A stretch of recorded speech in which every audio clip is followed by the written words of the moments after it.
Hai, Assalamualaikum warahmatullahi wabarakatuh.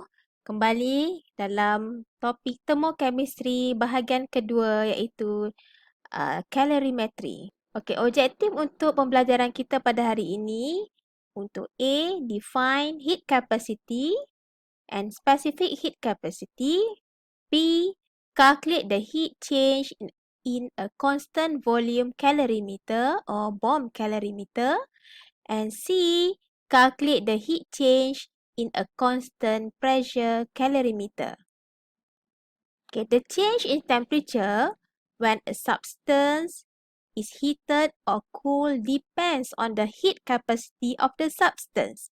What does it mean by heat capacity? Okay, the heat capacity, the symbol for heat capacity is capital letter of C. Okay, definition of heat capacity is the amount of heat required to raise the temperature of given quantity of the substance by 1 degree Celsius.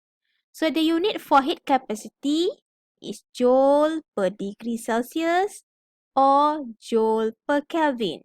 So here we can use temperature whether in degree Celsius or Kelvin. No need to change from degree Celsius to Kelvin. Okay, for example, the heat capacity of calorimeter. Okay, what is the difference between heat capacity and specific heat capacity? Okay, specific heat capacity, okay, small letter of C. So definition of specific heat capacity is the amount of heat required to raise the temperature of 1 gram. So dekat sini lah dia punya difference. Okay. To raise the temperature of 1 gram of the substance by 1 degree Celsius. So the unit for specific heat capacity is joule per gram per degree Celsius or joule per gram per Kelvin. Okay, for example, the specific heat capacity of water is 4.18 joule per gram per Kelvin. Now, a method used in the laboratory to measure the heat change of the reaction is known as calorimeter. Okay, examples of calorimeter is simple calorimeter and bomb calorimeter. Okay, now we look one by one.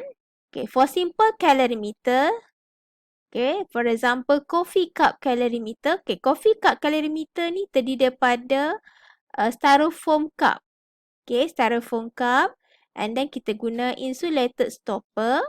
We use the thermometer to measure the temperature, the stirrer, and reaction kita akan buat di dalam ni. Okay.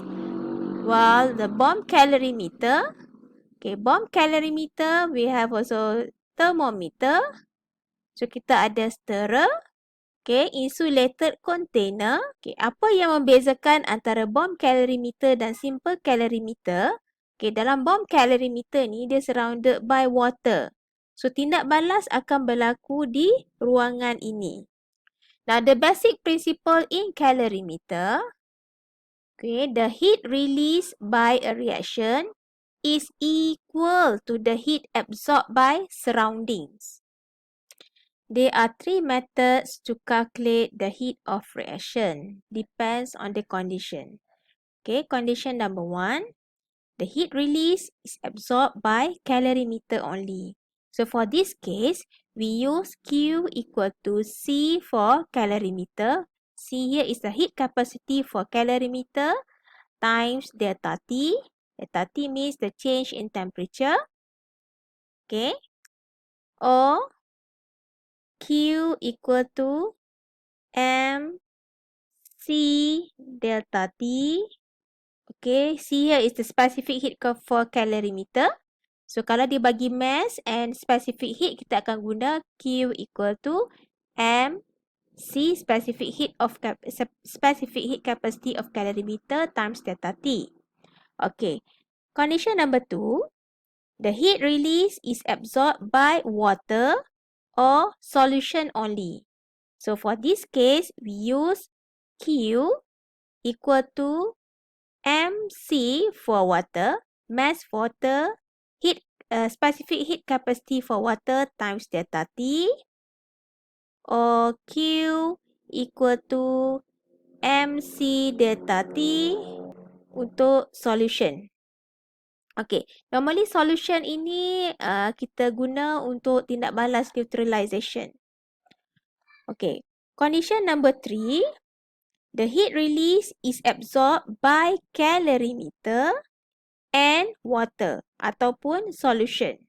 So for this case, we use Q equal to MC delta T for solution of water plus C delta T for calorimeter, or Q equal to MC delta T for solution of water plus MC delta T for calorimeter. So depends kepada soalan. Okay, maklumat-maklumat yang diberi dalam soalan. So kita tengok. Okay, so kita nak guna formula yang mana satu. Okay, for reaction involving gases, use bomb calorimeter to determine the enthalpy of combustion. So what does it mean by enthalpy of combustion? So enthalpy of combustion is the amount of heat released when 1 mole of a substance is completely burned in excess oxygen under standard condition. So what is standard condition? Standard condition is 298 Kelvin or 25 degrees Celsius and pressure 1 atm. Okey.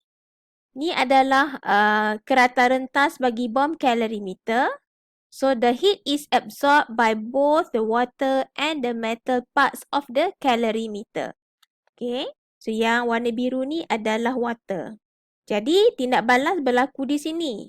So haba yang dibebaskan daripada tindak balas akan diserap oleh water dan juga calorimeter tersebut. Okay, the insulated container ni. So calorimeter akan serap, water pun akan serap haba yang dibebaskan daripada tindak balas di sini. 200 cm3 of 1 mole per dm cube sodium hydroxide was added to 301 mole per dm cube HCl. The temperature of the solution increases by 5.4 cm3. Jadi kita boleh lukis ya untuk dapat gambaran. Okay, now dia campurkan sodium hydroxide. Okay, berapa jumlah sodium hydroxide? So 200 cm3. Okay, 1 mole per dm cube ataupun 1 molar. Okay, dicampurkan dengan apa? Dicampurkan dengan HCl. So the volume of HCl is 300 cm3 and the concentration also 1 mole per dm cube ataupun 1 molar is 500 cm3. So this is the process of neutralization. So acid plus base. The temperature of the solution increases by 5.4 degree Celsius. So increases by ni dia dah perubahan haba dia adalah 5.4 degree Celsius. Okay, di first step kita akan tulis equation antara sodium hydroxide dengan HCl to produce sodium chloride and water. Okay, heat given off by the reaction is equal to the heat absorbed by the solution. Jadi kalau kita lihat di sini, maklumat yang diberi adalah specific heat of solution is 4.2 joule per gram per degree Celsius, and we assume that the density of solution is equal to the density of water. So density of water is 1 gram per ml. If 1 gram per ml, so dekat sini volume of solution is 500 cm3. 1 cm3 equal to 1 ml. Jadi kalau 500 cm3 or 500 ml, so dia bersamaan dengan 500 gram. Because density dia adalah 1 gram per ml. Jadi bila kita masukkan dalam equation Q equal to MC delta T, so M kat sini merujuk kepada mass solution. So mass solution is 500 gram. Okay, the specific heat of solution is 4.2 seperti yang diberi. And delta T is 5.4 degree Celsius. So we get Q equal to 11,340 joule. Now the question is calculate the enthalpy of neutralization. What does it mean by enthalpy of neutralization? Enthalpy of neutralization is heat release when 1 mole of water is formed by the neutralization of acid and base. Okay, kita hanya ada maklumat mole sodium hydroxide and mole HCl. Kita tak ada mole water. Jadi apa yang perlu kita buat untuk step number 3? we calculate the number of mole of sodium hydroxide. Okay. And then we calculate the number of mole of HCl. Okay. So mole for sodium hydroxide is 0.2 mole.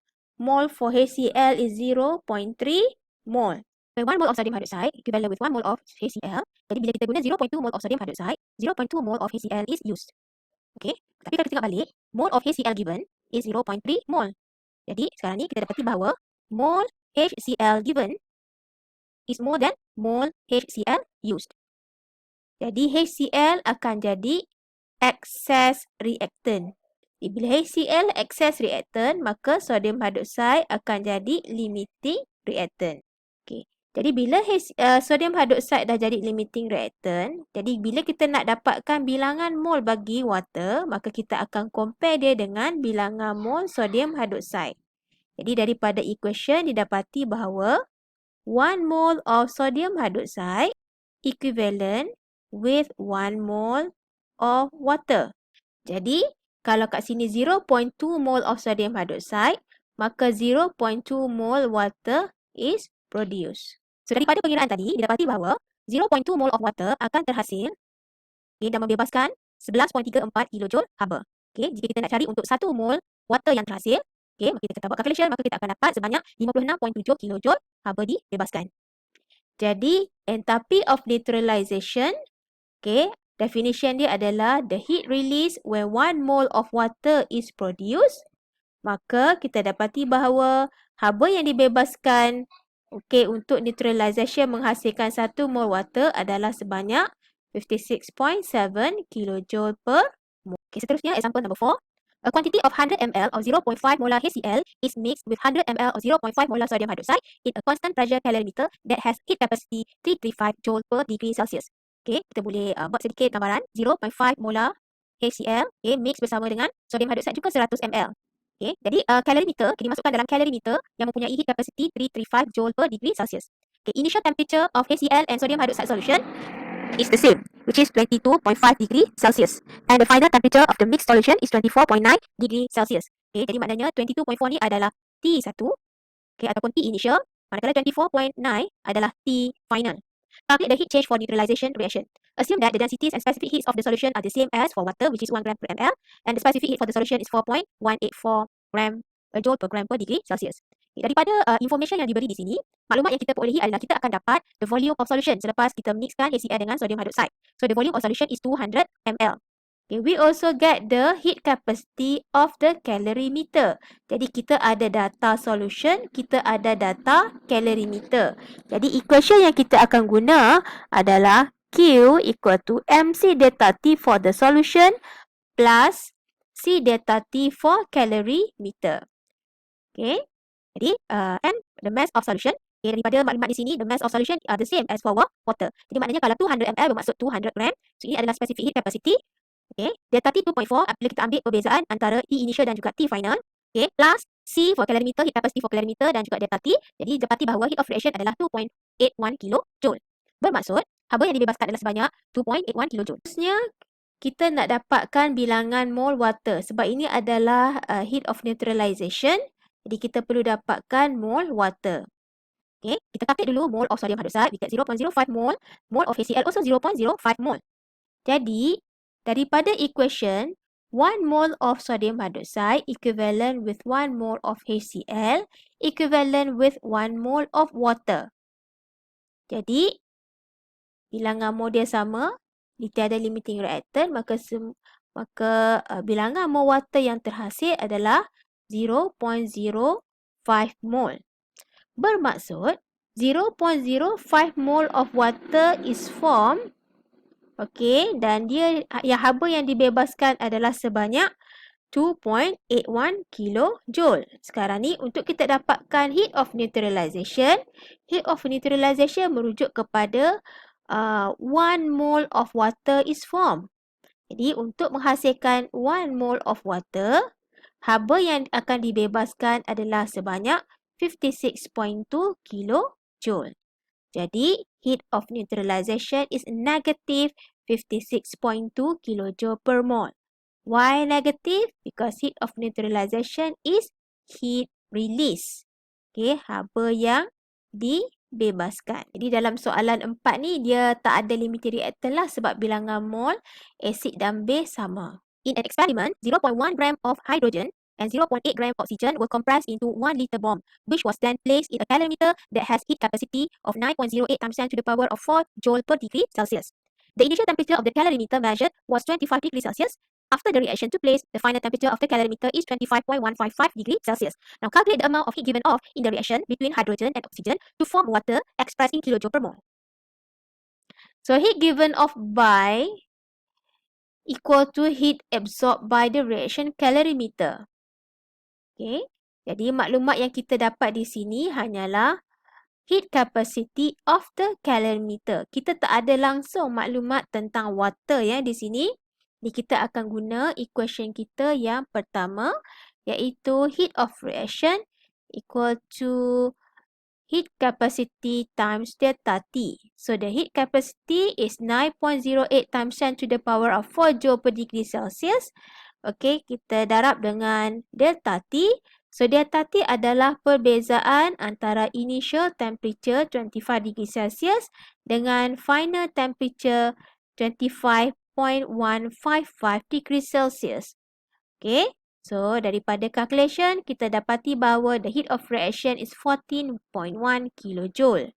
Daripada mass of hydrogen and mass of oxygen given in the question, we can calculate the number of mole of hydrogen and number of mole of oxygen. Because kita sekarang ni kita nak cari mole for water. Dia tak ada limiting reactant. Okay, sebab yang ni 1 mole. Yang ni setengah mol. Equivalent with half mole of oxygen. Ini maknanya kalau kat sini 0.05, mol O2 is 0.025. So, dua-dua akan habis digunakan dan menghasilkan water. Jadi, 1 mole of hydrogen equivalent dengan 1 mole water. That's why mole water yang kita dapat di sini adalah 0.05 mole. Okay, daripada calculation di atas, didapati bahawa 0.05 mole of water is produced. Okay, apabila 14.1 kilojoule heat is released. Okay, haba yang dibebaskan. Jadi kalau kita nak cari berapa banyak tenaga atau haba yang dibebaskan untuk menghasilkan 1 mole, maka daripada calculation di sini kita akan dapat heat of reaction dia sama dengan 282 kilojoule per mole. Maknanya untuk menghasilkan 1 mole dia perlu membebaskan haba sebanyak 282 kilojoule energy. Okay, kenapa banyak example ya? Dalam calorimetry ni sebab dia ada banyak calculation. Okay, kita ada, kalau kita tengok tadi kita ada 3 equation. Jadi kita nak pelbagaikan. Okey, masa bila kita nak guna equation yang pertama? Masa bila kita nak guna equation yang kedua? Okey, so daripada contoh-contoh ini diharapkan dapat membantu anda semua untuk buat calculation ya. Okey, example 6. A sample of magnesium metal weighing 0.14 gram is combusted in a bomb calorimeter containing 3 times 10 to the power of 2 gram water at an initial temperature of 25 degree Celsius. Ini adalah initial temperature. The maximum temperature recorded was 26 degrees Celsius. So, ini adalah T final. Temperature final.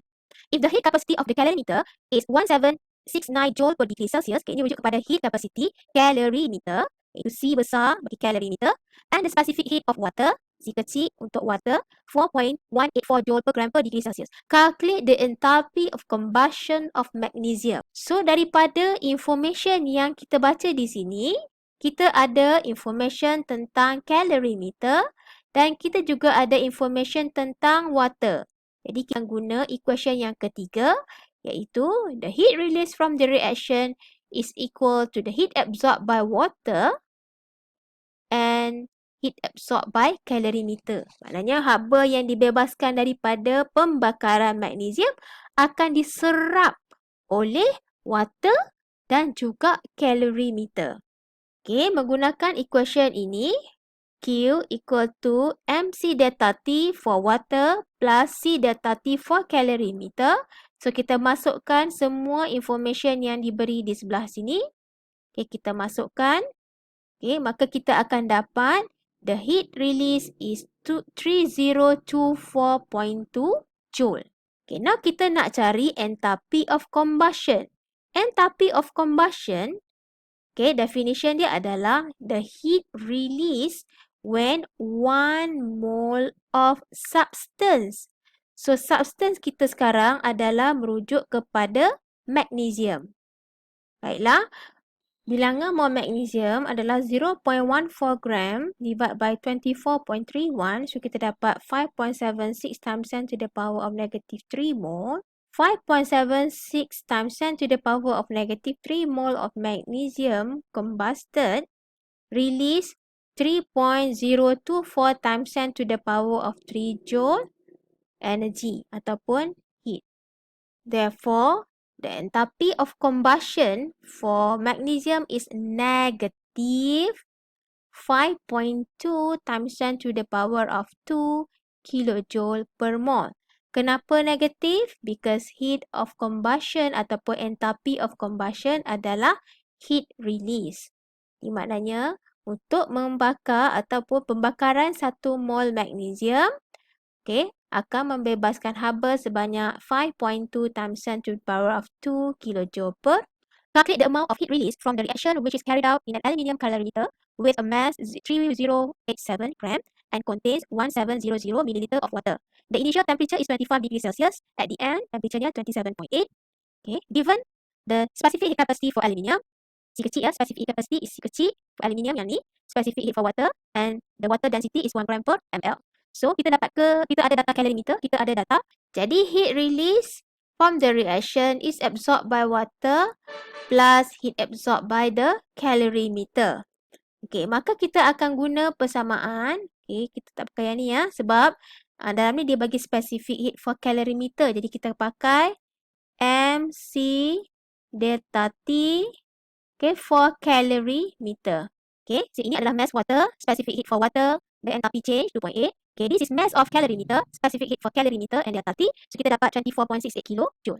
Jadi, heat release is 24.68 kilojoule. Okay, a calorimeter contain 400 ml of water. Kita lukis sikit. Okay, the temperature of water is 25 degree Celsius. Okay, 600 ml water, which the temperature is 60 degree Celsius. Maknanya yang kita masukkan di sini adalah air yang panas. Yang sedia ada kat sini adalah 25 degree Celsius. So, katakanlah yang ni temperature ada T1. Temperature di sini adalah T2. So, question dia, determine the final temperature. Assume that heat absorbed by the calorimeter is negligible.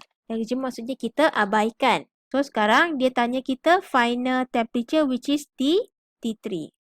So, konsep di sini adalah the heat release, okay, the heat release from hot water is equal to the heat absorbed by, okay, absorbed by water yang dalam calorimeter tu. Heat release from hot water, so MC delta T for the hot water is equal to the MC delta T for the cold water. Okay, sifat negatif bermaksud heat release ya. Okay, so the water density is 1 gram per ml. Maknanya kalau 600 ml bersamalah dengan 600 gram. Jadi 600 gram. Okay, kita darab dengan specific heat for water is 4.18. Okay, now delta T untuk hot water ni asalan dia adalah 60 degree Celsius. Jadi apabila kita masukkan dalam air yang sejuk, dia akan menyebabkan haba di sini akan dibebaskan. Okay. So, dia akan menghasilkan T3. Okay, sama dengan air yang sejuk tadi adalah 400 gram. Okay, so sekarang ini, air yang sejuk tadi, bila kita tambah air panas, menyebabkan air yang dalam bekas tu akan jadi sedikit panas ya. Jadi, air yang panas tu adalah T3. Okay, jadi kita akan ambil T3 minus 25 degree Celsius. Jadi, hasil daripada calculation, kita akan dapat final temperature-nya adalah 46 degree Celsius. Sekian, terima kasih.